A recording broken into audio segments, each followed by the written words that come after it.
Hey everybody, how are you tonight? This is Dr. Stephanie Stroud with Cornerstone's Pet Tip of the Week. We are on week 3 of the fall festivity troubles that we see. So we talked about mushroom poisoning a few weeks ago. Last week we talked about apples and going apple picking, what you need to be watchful for there. This week, because tomorrow is the beginning of October, and we all know what happens in October if you have kiddos, or maybe even for yourself. It is candy month, essentially, okay? They go trick-or-treating. You have your own candy because there's candy on sale, and everyone loves candy, right? Well, our pets love candy too. The problem is it can make them really sick.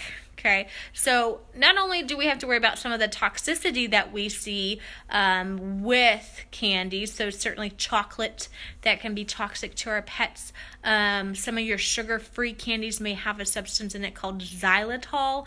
That can be very toxic to your pets, so do want to keep an eye out for that. But what else do we need to watch for? What about candy that maybe is not toxic? Is that a problem for pets?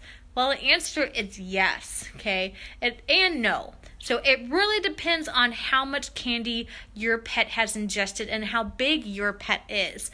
And so, aside from the actual toxic components like xylitol or chocolate, the big thing we worry about is something called pancreatitis. What's pancreatitis? Well, the pancreas is actually one of the organs in the body. It's part of the digestive tract, and its job is to secrete enzymes that help break down food. Okay, so it's what allows our food to break down and helps us to absorb nutrients.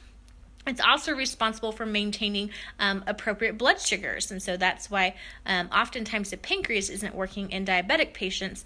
It's no longer working, and so dogs that have chronic pancreatitis can actually end up with diabetes because they do not have insulin being secreted, maintaining their blood sugars.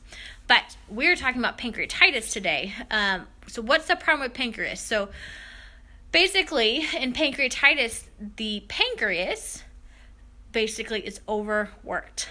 And I don't know about you, how do you feel when you're overworked? Maybe you kind of feel icky, maybe you feel angry, maybe you just don't function as well as you should. Well, the pancreas has the same problems. So when the pancreas is overworked, it also does not feel good. It also gets angry and makes the dog not feel good. So what kind of symptoms are we watching for with pancreatitis? Those type of signs can really vary, and sometimes they can mimic other things. But certainly pain in the abdomen or pain in the back can sometimes be a sign of pancreatitis.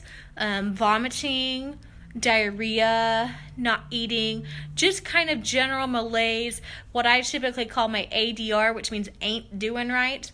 Those could all be signs of pancreatitis. So if your pet has ingested a large amount of candy, they can sometimes end up with pancreatitis. So why does it matter if your pet gets pancreatitis other than not feeling good? Well, in severe cases of pancreatitis, it can actually be life-threatening because not only do they not want to eat and not get proper nutrition to the rest of their body, but they're in an immense amount of pain, and they also can become severely dehydrated.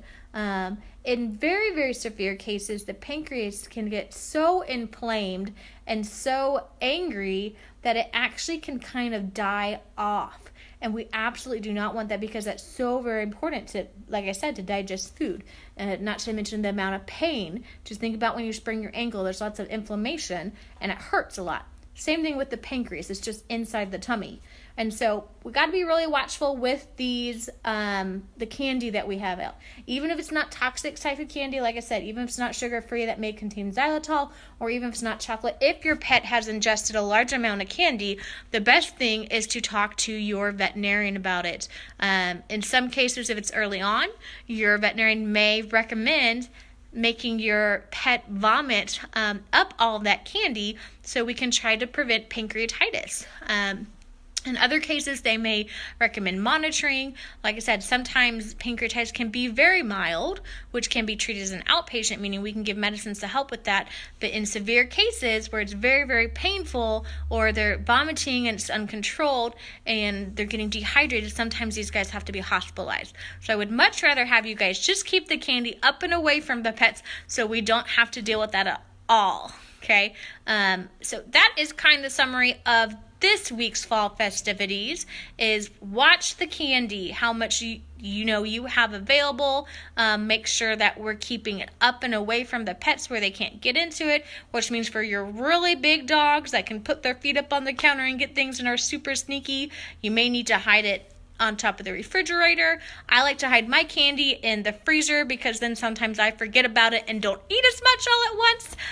So maybe you do that. It keeps it safe away from the pets as well. So we will talk to you guys next week. If you want to see any of our other 2 videos with this fall festivity toxicity things you need to watch for, you can find them on our website at cornerstonevet.info.